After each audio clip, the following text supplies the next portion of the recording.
and the guy wants to put his money down on one, he can afford one thing, what would it be, the one product that you would go towards and focus in on if you were the consumer? I mean, it's such a broad, type of customer. It's hard to know what everyone wants, but at a high level, I would say mineral block during the summer and protein block during the fall and winter. This segment of DoD TV is brought to you by Leupold, American to the core.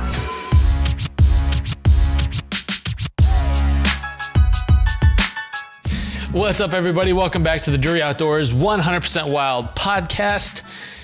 It's episode number 258. We are powered by DeerCast. Last I checked. You're Tim Chelswick. You also are.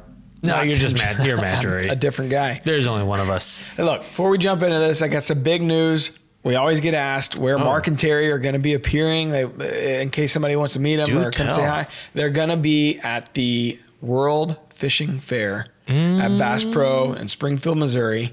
And this is going to be, what day does this episode air, Tim? So this one will go out. So this will be this week. So it'll be before the big shenanigans. Well, Wednesday and Friday this week. Okay. So, Wednesday the 30th. So for the audio side, you might catch it before we're there. But we have an appearance at 5 p.m. We're doing a seminar for Bass Pro there at the World's Fishing Fair. Pre-spawn largemouth? Yeah. I mean, apparently there's a hunting section too. We're going to be talking turkeys. I'm really excited about the concert for conservation. Yeah, I mean, there's some big names. John Anderson. Luke Combs, Chris Jansen, Luke Bryan. They had a Hank Williams Jr., but I just saw his wife passed away last week. So I don't know if he's still going or not, unexpectedly. So bummer. Way to bring it down, Tim. Sorry. Wait, no, you mentioned. You brought it down. I'm just going to blame you. Speaking of bringing things down, everything's a little hot. So we should probably tease just a little bit. That's all we do, Tim. Things feel... I'm a huge tease. My dad decided that your mom was really hot. I know. We should tease that things feel a little off today because it may look normal and standard to folks watching and listening. I don't know. Maybe it sounds different too, but we've got some big things in the works up in here. We've been working on a brand new set design over on the other side of our studio. When I say other side, I'm talking the other wing. 15 to 20 feet. We do a lot with a little here. Yeah, that's what she... Okay. That's what she said. That's what she said. Okay. So we're working on a new set design, and it's actually pretty cool, man. It's a big upgrade from basically our desk that we got from Mark's home 20 years ago that we've been putting interns on. It's a big upgrade from the corner that we created over here. So I'm excited about it. One of the reasons it's going to be so great is because you and I were not allowed to do any construction work on it. No, but set design and ideas. We had input. We did have some input. Yeah. So we're big boys. They let us help. And I'm a big boy. There you go. So we're looking forward to that. I think the first guest, we're going to come hot right out of the gate. Old Man Winter Terry Drury's joining us, and we're going to be talking turkey. So Old Man, new set. That'll be next week. Looking forward to it. And big things are happening. Big things. Okay. We got some big dudes that are joining us on the show. I don't know if that's how I would introduce them. Get some guys. They're going to... Big names. Big brains. We got a... This is a house of learned doctors. All right. We better introduce them. We better get rolling. Dr. Aaron Gaines and Tim Neuman from Analogics. What's up, guys? Hey. Doing well. Okay. We appreciate you guys jumping on with us. This is a time of year that I always found interesting because it's like, all right, you're getting ready. It's about that time where turkey season's coming into many states and in several states down south that already started. Mm-hmm. And, obviously you guys are instrumental there with Analogics Outdoors and the supplemental feeding programs and all the science that goes behind it.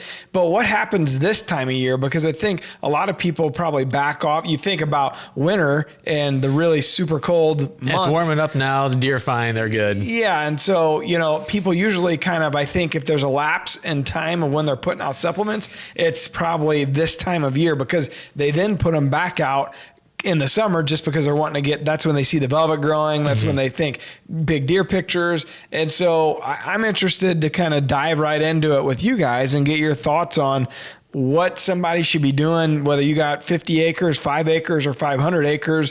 What should your plan be during this time of year? It's kind of there is no off season as your, slogan, but I think a lot of people probably feel like this is an off season time for them.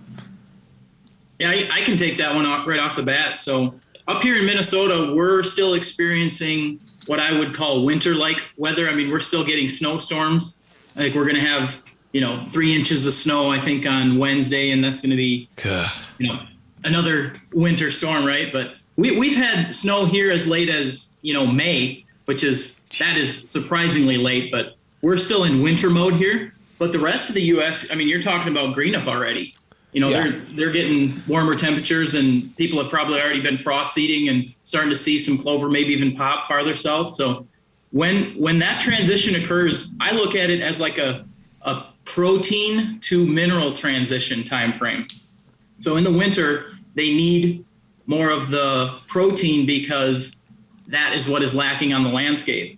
As soon as that green up happens, then they've got protein options more across the landscape. So then I start switching and looking more at the mineral side of things, which is lacking when they have fresh green growth all around them.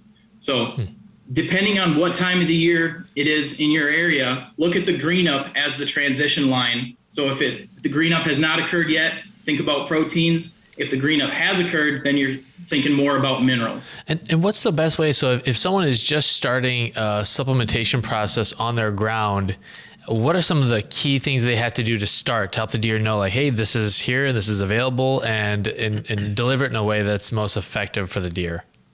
If they're feeding in an area that the deer have not had any grains around them, like if they're in like northern Wisconsin or northern Minnesota where there isn't grain fields all around them, the transition needs to be more gradual. You can't just dump out a bunch of high carbohydrate feed and expect the deer to do well on it because they don't have the organisms in their stomach to basically digest that much food in that rapid a time. And Dr. Aaron Gaines can talk more about the microbiology of the stomach if we want to go out. Or Matt can. Either one.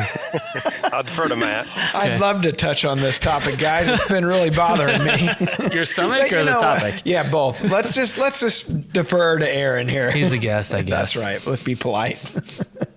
Now, that is a question we get about supplemental feeding. Can we feed straight corn to deer? And I know there's been some things put out there in social media around feeding straight corn to deer that you can possibly kill deer with feeding supplemental corn. And that can happen under very rare conditions. And as Tim indicated, if deer have not been exposed to, corn or other cereal grains, and all of a sudden you hit them with a slug of corn, you get a bunch of fermentation going on in the rumen, and that causes something called rumen acidosis or grain overload. And so to Tim's point, if you don't have access, if those deer don't have access to those grains and you start introducing them, you need to do it at a really slow rate. There needs to be an adaptation period.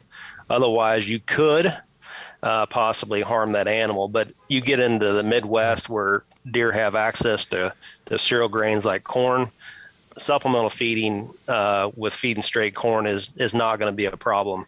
If it was, we'd hear more about large kills of deer every year where farmers left, standing crop, or as food plotters, we left standing crop to, carry those deer through the winter months. It just doesn't happen. But, people do get scared, right, when they hear about this one-off event where there was a deer killed because somebody put out a bunch of corn. Well, you got to kind of, dig a little deeper and ask what really happened. And it's probably a function. They were in an area, in a non-agricultural area, where those deer didn't have access to corn. And all of a sudden they went from eating twigs and sticks and everything else to eating a highly fermentable carbohydrate source. And you just have a bunch of acid produced in that rumen. Let me ask you this. So say, you're in the Midwest where they do have access to a lot of corn, and you didn't leave any corn standing. So you're hunting a piece, you're on a lease or whatever, and the farmer, harvests his crops.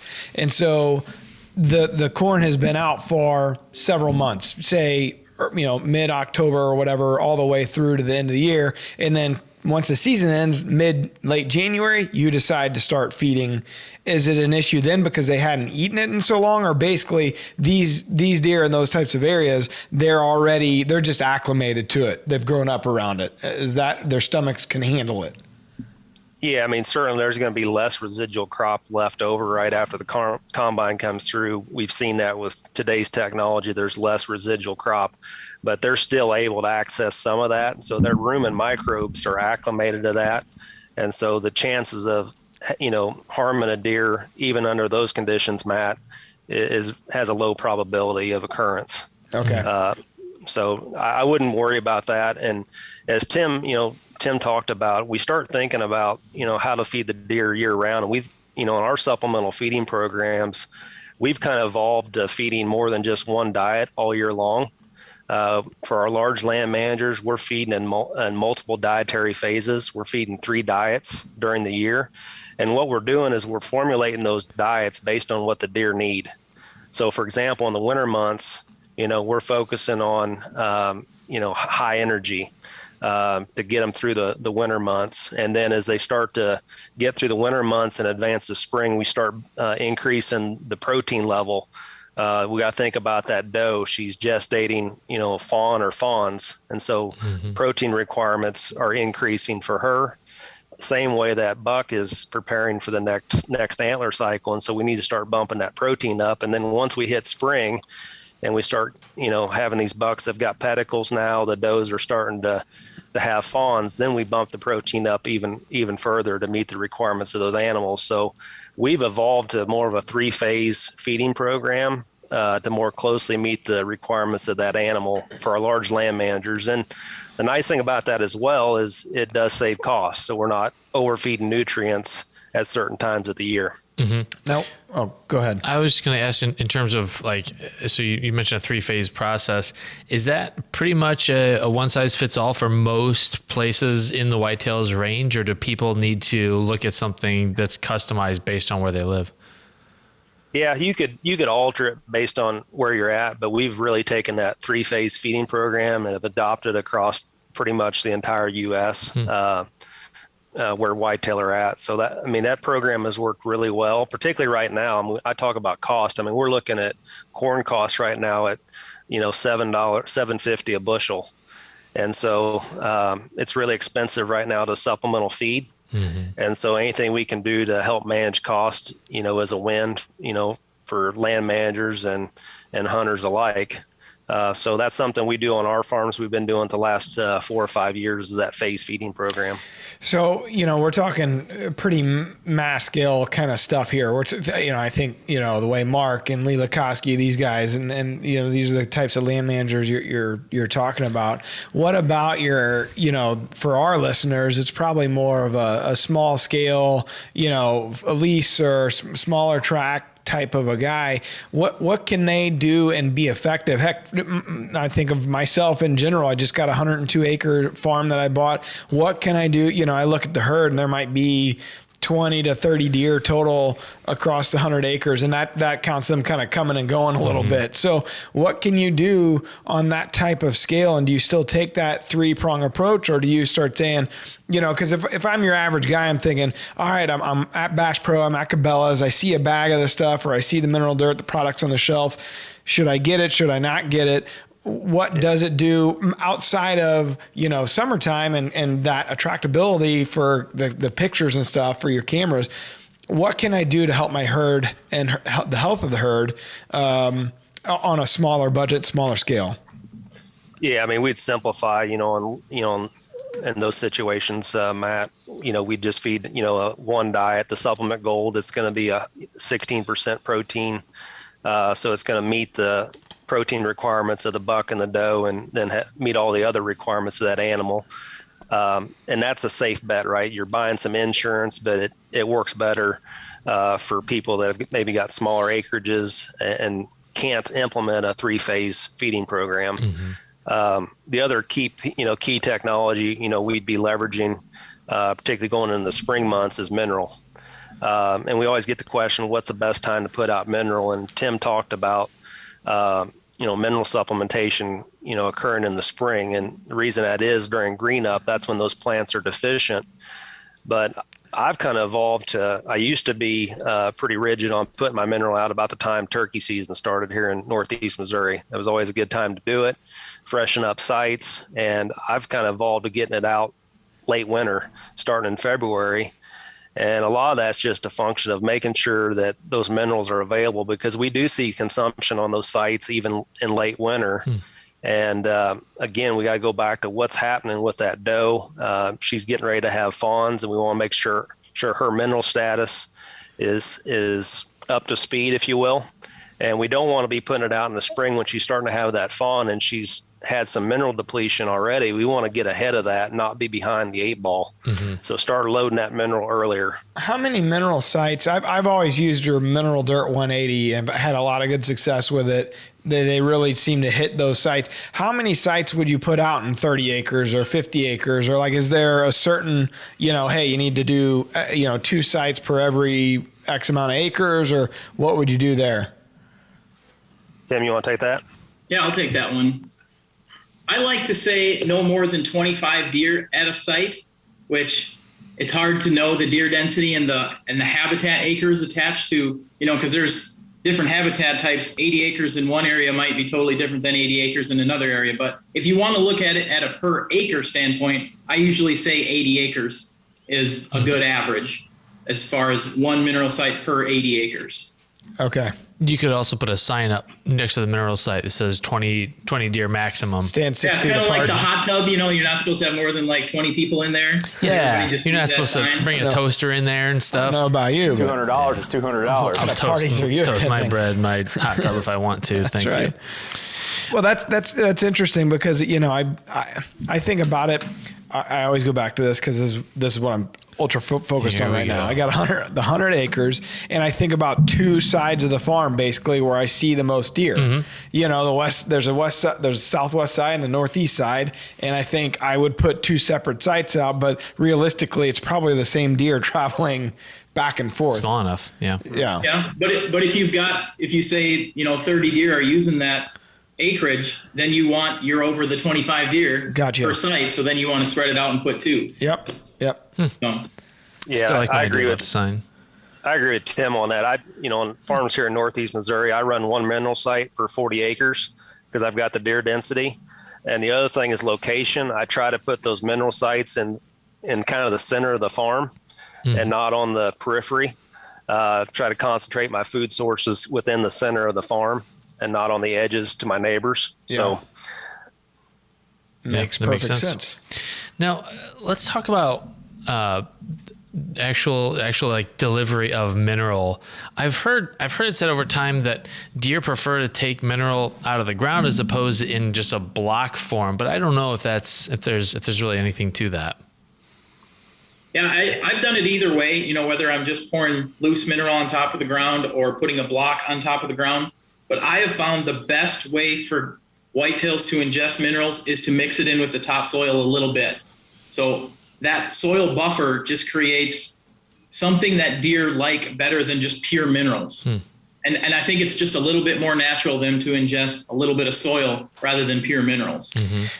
Now, if you have like neighbors that have cattle, or if you have cattle, like, do not put it anywhere near that because they seem to sniff it out and they'll destroy the site. I mean, it's amazing how they'll find it and smell it or however the hell they find it. But it's pretty crazy. I've had that on the Ellsbury lease. We've had that happen a couple times where they break the fence and go over there and find it and just destroy the area. And to Tim's point, I've had better luck with just mixing it into the soil. Before you guys started really focusing on the blocks, that was, you'd go in there and you'd kind of rake it into the soil or whatever. And the deer I'm telling you, like, some of my best deer pictures have been over mineral sites where you put it out this time of year, but then maybe you put another, in the summer, you put a little bit more out or something. Sure. How often do you guys replenish that if you're using the mineral bag versus the block?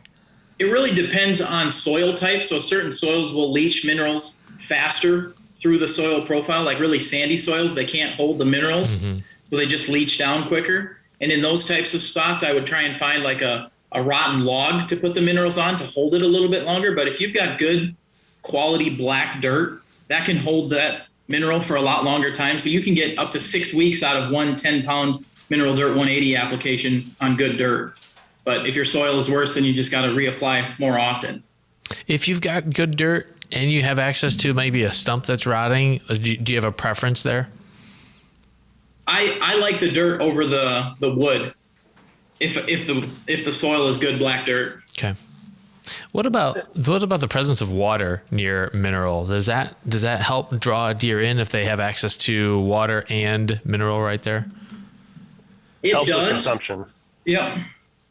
And It'll drive consumption up. And I think the other thing, back to the block versus the granular, something that has worked well for me on terms of how often you go in there and freshen it up. I try to minimize intrusion into some of my hunting sites, and my tendency is to go in each month, or my past tendency has been to go in each month to freshen up mineral licks, check cameras. As I moved to more cell cams and trying to reduce presence in some of my hunting sites and intrusion, I'll go in there and actually put a block in late winter, and then top dress it with the granular, with the mineral dirt 180. And what that does is that block over time, slowly breaks down. So it's kind of replenishing that mineral site over time already for you. And you don't have to go in there every month and freshen it up. So those two products together are beneficial. But that's something I started doing last year, and it seemed like that's worked well. The other thing that we've introduced for this year in terms of mineral supplementation is we've got a new product called Deer Oasis that delivers minerals through the water. And so we tested that last year. Basically, we can provide all the minerals through the water except for calcium and phosphorus, but we can hit all the micro minerals like manganese, copper, zinc, selenium, and iron right through a water source. So on my farms, I put out water tanks, 100-gallon to 300-gallon tanks with Deer Oasis, and it's just another way to drive mineral consumption in these deer. What if you have, some man-made water holes? I'm not talking ponds, but just like, little, I don't know, 10 stock tanks. Well, but not even. They're just, they're you take a skid steer and you kind of basically make a little hole, in the timber or something. Would it still work as well if it's not like clean water or anything? Does that matter? I wouldn't think it would, but does that matter? It would work. It just would be hard to know the exact gallons that you have in that without some pretty complex statistics. I don't know. Can you overdo it then? Like, say, I've seen the bottles that you guys are talking about. What if I poured 2 of those bottles into, I'm talking an area the size a little bit bigger than this desk maybe, and overall width and length, and, it might be a foot deep, if you just pour. You're saying if you think it is 200 gallons and in reality it's 100 gallons, if you double dose them, is it going to be impactful to the deer negatively? I would say no. What would you say, Aaron? You'd have to be way off. I mean, mineral toxicity can occur, but you'd have to be way off the mark. But what you're talking about, Matt, you can do some calculations to determine how many gallons are present in that containment. And then you look at how, let's say you fill it up today and you go in each month and fill it up. Based on how much water was added back to it, i.e. rainfall. That's the way I would handle that scenario, is look at, what you start with, how many gallons, let's say it's 1,000. And let's say you got precipitation that month and it added another 1,000 gallons. So you just adjust based on the rainfall you got back into that holding structure. Yeah, because that interested. I was talking to Mark Freeze and Dawn about this a couple weeks ago, and that's interesting to me to be able to kind of supply that to them basically where they're drinking water at. It seems like an easy solution. Not much work involved. Just pour it out. Yeah, and I guess if you're like hunting public ground and maybe you don't want, and it's legal to put mineral, and maybe that's something we talk about is the legalities around mineral water and is it treated the same, but it also, the optics are a lot less attractive for someone walking by and seeing, oh, there's a block there. Yeah. So, it's a little more covert. Yeah, that's a tricky subject because it's hard to know what the mineral level was on that water before any additions were made. Because natural water has minerals in it to some degree. It's just we're tweaking those levels up, artificially, but who knows what they're supposed to have in that pond on that public land. I mean, maybe they could tell that it's apple flavored, but Get down there and taste that water. Yeah. Does it taste like apples?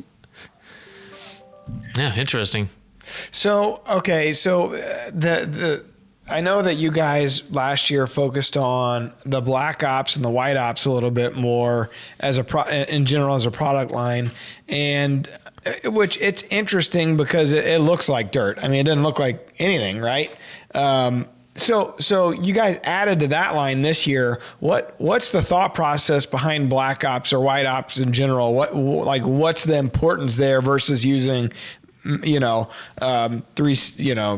mineral dirt 180, or because I know you got a version that's mineral dirt, right? And then you got stuff that's kind of like the flavoring, so to speak, of gold, right? Black Ops actually, I think, does a better job of looking like dirt than mineral dirt 180.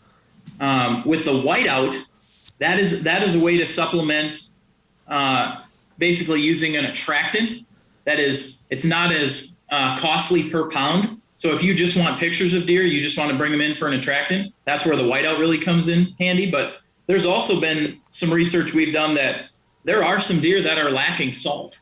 So we have some salt in that product that will help it's not exactly for antler growth, but it's for bodily functions that could lead to better antler growth. So I put out some black ops last year in, what was that? Early August. First picture, the first deer that is on it is the safe buck. The deer you end up killing at the end of the year. Yeah, That's cool. It was really cool to see him there and see him going there to that spot. Oh yeah, for sure. So I guess, as you look at everything you guys, because you guys got a ton of product, you got a ton of SKUs at this point. And if you're going to, Tractor Supply, Bass Pro, wherever it is, and you see all these products that you have, and the guy wants to put his money down on one, he can afford one thing, what would it be, the one product that you would go towards and focus in on if you were the consumer? I mean, it's such a broad, type of customer. It's hard to know what everyone wants. But at a high level, I would say mineral block during the summer and protein block during the fall and winter. Those would be like the two standards of our, somebody who just wants to put $20 down and get a good return on their investment in terms of longevity and doing something for their deer. Yeah. So obviously we know that there's a lot of science that goes behind what you guys do, and we've had you guys on the podcast before and we've talked about this, but in case we got new listeners, what is it that sets you guys apart from the competition that's just, talking about the attractive nature of their product, or what, I mean, you guys, there's a big parent company that goes into this that focuses on animal health in general. Kind of talk about the science side of what you guys do. I mean, you just look at our training, our educational background, Dr. Gaines in nutrition and myself in wildlife ecology and wildlife management. I mean, I've got a master's degree in wildlife science, and I did research on white-tailed deer. Where did you graduate I have from? a publication in the Journal of Mammalogy. So you look at other deer companies and they have salesmen as their, background. Yeah. Where did you do your graduate work at, Tim? I was at Auburn University. Party school. Total party school. If you choose to party. There are parties there. I had a really interesting job. It was my job to do the collection of fawns on this property. So I would basically catch and release hunt because I had a tranquilizer gun. So I would dart these deer, and then I would go collect the females that are pregnant, and then I would put a transmitter in them so that as soon as a fawn dropped, I knew because it changed the signal, because the ambient air temperature changed in the transmitter, and I could run out there and capture fawns. Jeez. So I've always been fascinated by tranquilizer guns. What's the range on a tranquilizer gun? It's not as good as you think. I mean, these darts are, bigger than a pen, and you're shooting that out of it's shooting a 22 blank is the projectile that fires that. So about 20 yards is about all the farther you want to shoot one of those. Unless you're Tim Wells and you can blow 100. Tim Wells blowgun. trank version. So, and then how long does it take for the deer to go down? Within a few minutes. Yeah. Yep. I mean, they will go down and lay down, and then like if you ran over there, like they could still get up, but within a minute or two, then they're straight out sleeping. Okay. I was just listening to a story about a guy that was tranquilizing grizzly bears up in Alaska for radio collar tracking, and they were trying a new type of drug, and it hadn't been tested, and this mama bear started to kind of come out of her drowsiness and just kind of slowly clamp down on his forearm, and wasn't super, she wasn't biting down with all of her pressure, but enough to where he couldn't get his arm out. His buddy had to come over and pry the bear's jaws open and get his arm back out. Jeez. Crazy. No, thank you. Imagine if that happened with a deer. I mean, I'm just thinking of the movie Old School when Will Smith gets, you got a dart in your neck. Are you okay? So that's where I took it. Maybe we could get, for the new set, let's get our own tranquilizer guns. That's right. Yeah. We had a lot At of least fun. a taser. Tase me, bro. Is there a way for people to be able to, whether visibly or see things on their property, like deer behavior that indicates, it looks like maybe there are deficiencies in this particular area, so I need to start doing this? It's one of those things that it doesn't show up quickly if their herd is in bad condition, like it will happen over time. But I like to look at indicators like coat shine in the summer, because when I see a healthy deer in the summer, like it just shows up in pictures, like that coat sheen is just something like people that have dogs can understand what I'm talking about. Sure. Like when they see coat shine. But I mean, we have a test that is on our website. It's a liver analysis. It's kind of like a soil test, but it's geared toward the individual rather than the dirt. And it basically looks at their circulating micromineral levels over the past 6 weeks. And they basically just buy the test on our website, and then we send them the cooler, and they ship the liver back to us for analysis. So that's one way that they could find out and really crunch the numbers on their herd to see if they're healthy or not. But there's other indicators too, like if you're seeing a lot of twins or triplets in your does late summer, that's a good indicator because those are healthy deer. An unhealthy deer would have more singletons. Okay. Because they don't have the nutrition to drop twins. And then obviously antler growth is another indicator. If you're growing 170 inches anywhere, you got pretty good health. That's all my properties. What if it's more in the 110 to 120 range? I mean, like the reality is there's some areas, I get it, like regions, but say you're in the Midwest where deer can grow, to great, antler growth, but they're not. Is it, I know there's a lot goes into it. The dirt, if you have corn, bean, whatever you're growing. Hunting them? I mean, the hunting pressure, like, are there ways that what you guys do in the feeding programs can actually get them out of that rut? Hey-o. Out of that cycle? Makes sense. Dr. Gaines maybe can tell us about the study in Mississippi State that showed people down in southern Mississippi, they thought they had a genetic problem, but it was really a nutrition problem. Yeah, that's probably the best study to reference is the Mississippi State University Deer Lab study, where they basically thought that genetics was the cause of regional variation, both in body weight and antler size. And what they actually found was maternal nutrition of those does was having a bigger impact on phenotypic expression of those bucks in terms of antler growth and body weights. And it took some time to show up, but effectively, I'll try to summarize that study. But basically in Mississippi, there's 3 areas in Mississippi. There's a Delta region, Thin Los region, and then I think what they called a Lower Coastal Plains region. And what they noticed was that there was differences in body weight and antler score across those 3 regions. In the Delta region, which is more ag-based ground, those deer had heavier body weights and increased antler size versus like the Lower Coastal Plains, which was more trees and things like that, non-ag agricultural ground. Those deer had lower body weights and lower antler size. And so their hypothesis was that genetics could be influence in the regional variation. And so basically what they did was they went in and captured those does from those 3 different regions and brought them into a captive pens. And those does from those 3 regions had their fawns. And so they were fed for a short period of time and under captive facilities. And the first generation, of course, there were still differences in those deer in terms of body weight and antler size. Mm-hmm.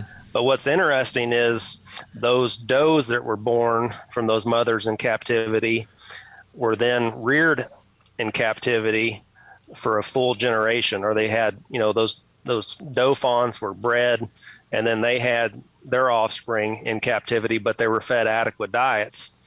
And what was interesting is that the bucks from those does across the 3 regions really started to become very similar in terms of those differences between those regions started to dissipate. And and by the second generation, the deer across those 3 regions were very similar. And I think the conclusion from that group at Mississippi State was that genetics was not the cause of regional variation in body and antler size, but it showed a very clear link between body and antler quality as it relates to nutrition. So maternal nutrition had a big impact on regional variation in those 3 areas within Mississippi. And so the nice thing is, from that research, is nutrition is something we can control on our properties, mm-hmm. right? Genetics we cannot control. And I think the other key piece from that work was that as you start thinking about supplementing your deer herd, or that supplemental feeding or a mineral program, it's going to take some time for those animals to express that genetic potential. But I think between the DOD team, Lakoski's, the stuff we do on our farms, I think we've got good evidence what nutrition does over time in terms of the quality of the deer herd. Yeah. You look at the animals that the DOD team has harvested the last few years, and what Lakoski's have harvested. I think the proof's in the pudding. No doubt. And I think ideally, everybody be able to feed that as much as those guys are feeding, but even I think that's what gets lost in this. Yes, Mark does. Yes, Lee does a lot, but we have just your average everyday working class guys that hunt on Drury Outdoors team that do more of here's a steady flow of a few bags here and there, the mm-hmm. mineral dirt this time of year, and they're also having that type of success. So I don't think it's just because those like the Marks and the Lees of the world feed so much, that you can still put a plan in place and execute your plan and have an effect. It kind of shows you how far a little bit will go in this realm of nutrition. Sure. So yeah, that's cool. Do you guys want to stick around for the question of the day, Wildlife Word, or you have productive things to do? Sure, we'll stick around for the entertainment factor. Yeah, there we go. We have an implied oral agreement then. Sure. What the hell? Let's see this thing crash and burn. Yes. All right. All right. So, Chad. Yeah, the question of the day is probably brought to you by Blocker Outdoors. Put the sneak on your gobbler this spring, and Silent Tech and Mossy Oak Bottomland from Blocker Outdoors. And be stylish. That's right. What are some good minerals to use, or what minerals do you guys use on your farm in Iowa and Missouri? Chad comes out of the gate like he's under duress. That's right. Somebody's gun to his head. Is this a friend of yours? I wish. All right, so he's just asking we pretty much just answered all this. What Chad wasn't listening. Yeah. Come on, Chad. He's asking what types of minerals that we're using in Iowa and Missouri. So first of all, I will say Missouri, you got to watch out. Dad isn't using. If you're in a CWD county. Yeah. He isn't, and he hasn't been able to for a couple of years use anything. Now, his farm split into 2 counties, and one side, I think last year maybe, it did open back up. So I don't know if he started feeding again or putting mineral out. But Mark, on the other hand, in Missouri, he got a county. It used to not be this way, but I think in the last couple of years, he had a county that got into the CWD program or restrictions. So he had to stop there. But in Iowa, he is still full out doing the program, but I don't know if he uses any mineral per se. And Dr. Aaron Gaines might be able to speak upon this better, but I know he feeds a ton of supplement gold. Aaron, I can't speak to that question, but I think Mark obviously feeds a lot of supplement gold. I can't speak to the mineral side. Tim, you might know. You mean as far as what you can legally do in Missouri? No, if Mark's using anything specifically in Missouri or Iowa, I think he's using Mineral Dirt 180 on his Iowa farm only. I don't think he's doing anything in Missouri. Okay, yeah, I don't think he can anymore. I think maybe 2 years ago or so, somewhere around there. I mean, it definitely highlights the fact that you have to watch every year because those, at least in Missouri, the CWD counties change based on. It seems like they're getting a little more liberal and they're closing some of those restrictions down for a lot of counties. But as new cases pop up, that situation is very fluid. Yeah, that's a good question, and I know this is a heated topic, but in your opinion, what feeding and CWD? I mean, do you see a huge detriment there to putting feed out or supplement feed out versus not doing it at all? I guess the theory there is if you're putting feed out, you're attracting a bunch of animals into one area and then transmission. But realistically, does that have a huge effect on it? I kind of play the devil's advocate here and say that a feeding ban is actually worse if you're going to think about it in a scientific light. Because if you think that deer are artificially congregating at these sites, it's actually worse when it's illegal because fewer people are doing it. It's not going away at a landscape level. It just means guys are doing it, undercover and in the background. So now there's fewer sites across the landscape that deer are congregating. So I would argue that it should be legal everywhere, even in CWD counties, because then the deer are spread out across the entire landscape. Interesting.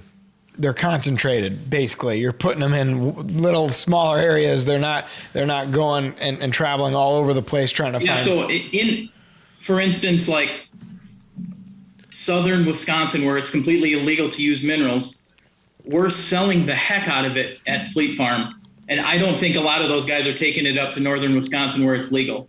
So, I mean, at a landscape level, there's still some sites out there, and there should be more in an area where the CWD isn't concerned, because then there aren't deer traveling, 3 properties away to get to that mineral site. Yeah. Yeah, it's having the inverse behavior as to what they're wanting to accomplish. Aaron, what do you think?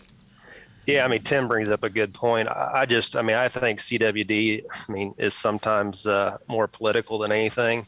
We got to use some common sense here. I mean, deer are herd animals. You think about it, they live in groups, they groom each other, they concentrate into ag fields and our food plots. So removing supplemental feeding or mineral supplementation in areas that have CWD, you may be making the problem worse, to Tim's point, because you're concentrating more of them because people are doing it illegally. And the other thing is we're starting to learn that there's some technologies that can be delivered through the feed that could help with CWD. So that could be a tool in the future to help with CWD, like we've done with EHD, right? I mean, that's EHD kills a lot more deer than CWD does. And, our focus since 2012 has been trying to address EHD virus or episodic hemorrhagic disease. I mean, that's where analogics got their start. And you guys asked earlier about the science with analogics. I mean, Analogics has a vaccine company that makes autogenous vaccines for captive deer herds for things like EHD virus. And so that's been our focus, is EHD. And we know we can do things through the feed that can help those animals survive under EHD or other disease challenges. So I just hate to see the fact that we're taking technology away, like supplemental feeding and mineral supplementation, things that could help the deer herd from a health standpoint. Yeah. All right, Tim. Next up. We just learned some stuff. Now we're going to learn some more stuff with a wildlife word. All right. See if you could stump the pros here. Brought to you by Tracker Off-Road. Get your guys and your gear anywhere you need to go on your ground with the power and dependability of Tracker Off-Road. Okay, guys, it's multiple choice. This heavy metal serves as an antioxidant and supports liver function, cell division, cardiac health, skin growth in whitetails, and it is A, Slayer, B, lead, C, mercury, or D, selenium. I'm going to go with D. That's my final answer. Tim, what do you have? Phone a I got friend? D as well. Oh, me too, you guys. Oh, you guys just copied off Matt. That's right. That's what I was going to Sure did. That's what I was going to say. Yeah. It is selenium. I should have clarified the A, Slayer is the band Slayer. I assumed. You always have a gimme in there. That's the one I usually pick. One of these days, the gimme's going to be the right one. That's right. Yep. All right. So we got some new shout outs in the Rack Pack. So if you aren't already in the Rack Pack, you just go over to Facebook. It's a private group for podcast listeners. You type in the search bar, Drury Outdoors, 100% Wild Podcast. If you were a loser in your life prior to being part of the Rack Pack, sorry, but once you join the Rack Pack, you I'm a become big a boy. winner. You're a big boy. And a big boy. Yeah, that's right. A winning big boy. All right, so every week Tim gives me a list of names. Every week I read them. Every week there's a fake name, and every week I got to figure it out. Who All could right. it be? And every week I butcher 90% of these people's names. Apologies to everyone. All right, we got Brent Burdick, R. Burdick, whichever, Barb EQ, Damn you, Tim. Steph Gomat. These poor people. They used to listen. Caleb Kruger, Lane Bolander, Harrison Stafford. Yep. It could be any one of those names. It's the way I read them. Caleb Krieger. That's Caleb. Hold on. I can't read. I showed Alan earlier the list. I was like, can you pick out the name that's... I thought this said goat meat. But it's go Matt or go mate. Steph Goat Meat. I like goat meat. Is it? You tell me. I don't know. Who is it? It is Barb EQ. Barbecue. God damn it. Because I can't read, I don't read them fast enough to figure out which one's the fake one. Just gotta say it faster. Also, Caleb Kruger's a lie too. Sorry, Caleb. Sorry, people. We got a podcast review over on Apple Podcast from Punk Nasty. Punk Nasty says we're an entertaining podcast. Love the podcast. The soundboard is great. It's a great combination on hunting and comedy. Feels like you're just sitting at hunting camp shooting the bull with your buddies. Now, he didn't say anything about info. He Oh, didn't no. say it was a great place. No. Minus this podcast for information. Very little redeemable educational value. That's right. There. Yeah. Well, How's it feel, guys? glad you stuck around for that. Yeah, I'm glad we brought some information besides comedy today. Balance out the show. Maybe finally. they should be the hosts. Yeah. I'd watch that. I'd say we just mix it up. I like it. Yeah, It's good. Yeah. Well, we know how to dumb it down. That's for sure. At least one of us. One of our podcast reviewers said something like, "There's sometimes comedy." I was like, I can't disagree take with that that. too. Yeah. Jeez. It's usually at the expense of someone. Yes. Sometimes ourselves, sometimes our listeners, Mostly me. sometimes people that have wronged us. Sometimes Mark and Terry. Right. Good thing they don't listen. Oh, yeah. Well, guys, thanks so much for joining. So this is officially the last podcast on the old set. We'll have to Burn it down. It did its job. It was A corner loyal in the, and faithful. A corner in the office. Yep. Now we could stick an intern right here. That's right. Yeah, another desk. Nose to the grindstone. This is your corner, Nose to sir. the barnwood. Here we go. All right, guys. We'll make sure to drop a link to the Analogics website in the page in case, or in the show notes, in case folks want to stop in and see just what might be a good solution for them on their property. What are you guys' social handles people might want to follow as well? I know, Tim, you a lot of times there's a Fun Fact Friday that you do. Yep, and Fun Fact Friday. I mean, that they can just find Analogics on Facebook, on Instagram, on Twitter, you name it. I think we even have a TikTok account, but I'm not real into that. I'd like to see you and Aaron doing some new, hip dances. That'd be cool to hip hop music, popping and locking.